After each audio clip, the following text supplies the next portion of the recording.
find the bond with find the bond with find the bond maximum with maximum percentage S characteristic in in और अभी यही सवाल मैंने आपको कराया था ऐसा ही सिमिलर इन carbon fluorine chlorine bromine options A B C D okay option carbon fluorine carbon bromine carbon chlorine and carbon iodine. अब सुनो मेरी बात ध्यान से, इसमें बेंट रूल लगेगा। ठीक, ये आपका सेंटर में कार्बन है और ये फ्लोरीन है, ये आपका क्लोरीन है, यहाँ आपका ब्रोमीन है और इस तरीके से आपका आयोडीन है। अब बताओ यहाँ पर कार्बन का जो हाइब्रिड ऑर्बिटल होगा वो कौन से बॉन्ड के लिए, ध्यान सुनो, कार्बन का जो हाइब्रिड ऑर्बिटल होगा वो कौन से बॉन्ड की तरफ या कौन से बॉन्ड के लिए अपनी परसेंटेज एस कैरेक्टरिस्टिक को मैक्सिमम कर लेगा। कार्बन का ऑर्बिटल कौन से बॉन्ड के लिए अपनी परसेंटेज एस कैरेक्टरिस्टिक को मैक्सिमम कर लेगा?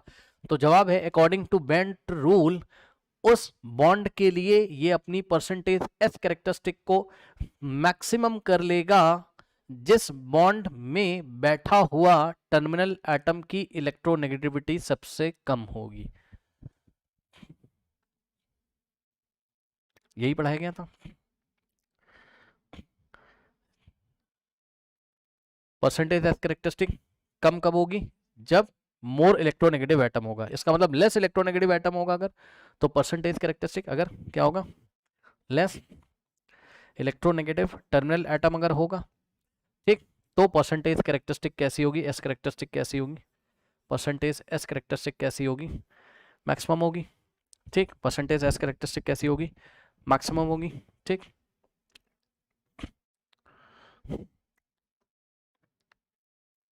तो इन सब में लेस इलेक्ट्रोनेगेटिव सबसे कौन है भाई? सबसे ज्यादा इलेक्ट्रोनेगेटिव फ्लोरीन की, फिर किसकी होती? क्लोरीन की, फिर किसकी? ये इलेक्ट्रोनेगेटिविटी का ऑर्डर है, फिर होती ब्रोमीन की एंड सबसे कम होती आयोडीन।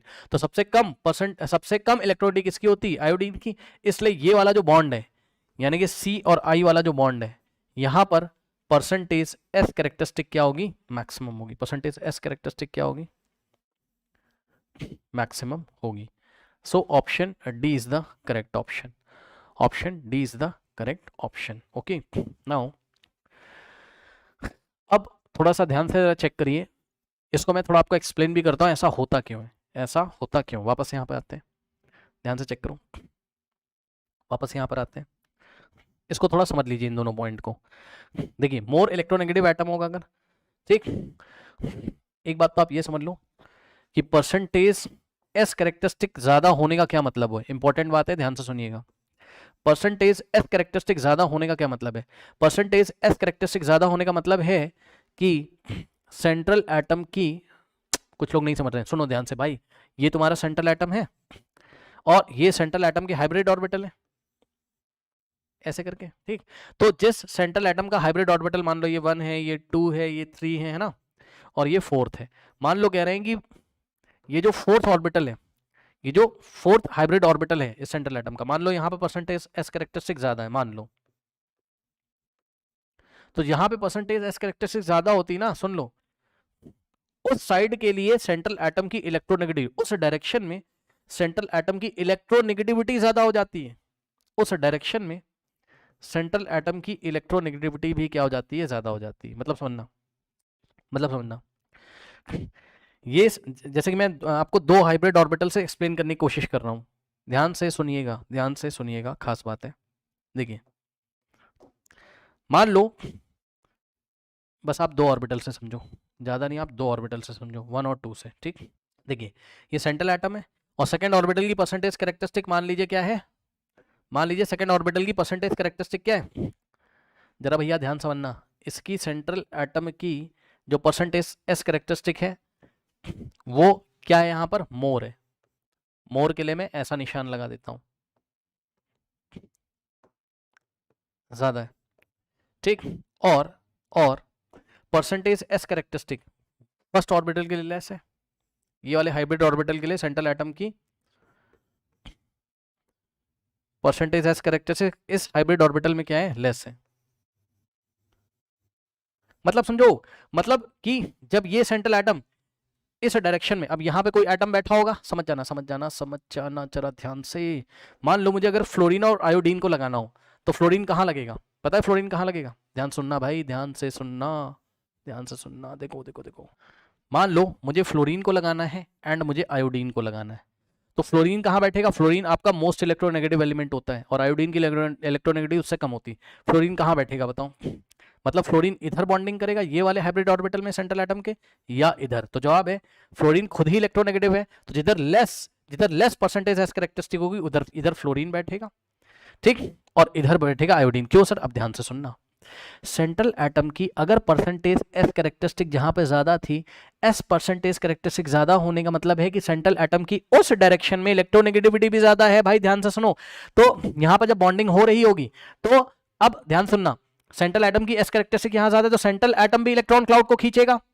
सेंट्रल एटम भी क्या करेगा, ये इलेक्ट्रॉन क्लाउड है, ये भी इसको अट्रैक्ट करने की कोशिश कर रहा है, ठीक, और सामने वाला जो सामने वाला आयोडीन है वो उसको उतने अच्छे से अट्रैक्ट नहीं कर पा रहा है, तो अच्छी बात है ना, नहीं तो टग ऑफ वॉर हो जाएगा, बात समझो, और सिस्टम अनस्टेबल हो जाएगा, दोनों तरफ से लड़ाई होगी। अगर सेंट्रल एटम की भी इलेक्ट्रोनेगेटिविटी उस हाइब्रिड ऑर्बिटल के लिए ज्यादा हो गई और टर्मिनल जो एटम बैठा है उसकी भी इलेक्ट्रोनेगेटिविटी अगर ज्यादा हो गई तो भैया प्रॉब्लम हो जाएगी, प्रॉब्लम हो जाएगी, प्रॉब्लम हो जाएगी, दोनों में टग ऑफ वॉर होगा ना, ठीक, और जब ऐसे खिंचाव होगा बॉन्ड पे तो सिस्टम अनस्टेबल हो जाएगा, ठीक, सिस्टम की एनर्जी इंक्रीज करेगी, सिस्टम अनस्टेबल हो जाएगा।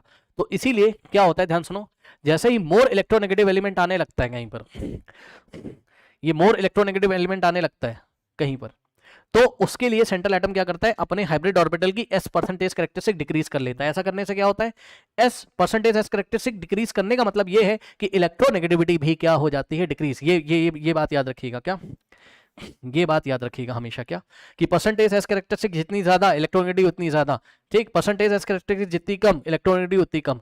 तो यहाँ पे परसेंटेज एस कैरेक्टरिस्टिक क्या है, यहाँ पर कम है, ठीक, तो इस सेंट्रल एटम की इलेक्ट्रोनेगेटिविटी भी क्या होगी, क्या होगी, कम होगी। मतलब समझो यहाँ पे जो इलेक्ट्रॉन क्लाउड है इसको सेंट्रल एटम उतनी अच्छी तरीके से अब नहीं खींच रहा है, फ्लोरीन खींच रहा है, खींचने तो कोई दिक्कत नहीं, कम से कम टग ऑफ वॉर तो नहीं होगा।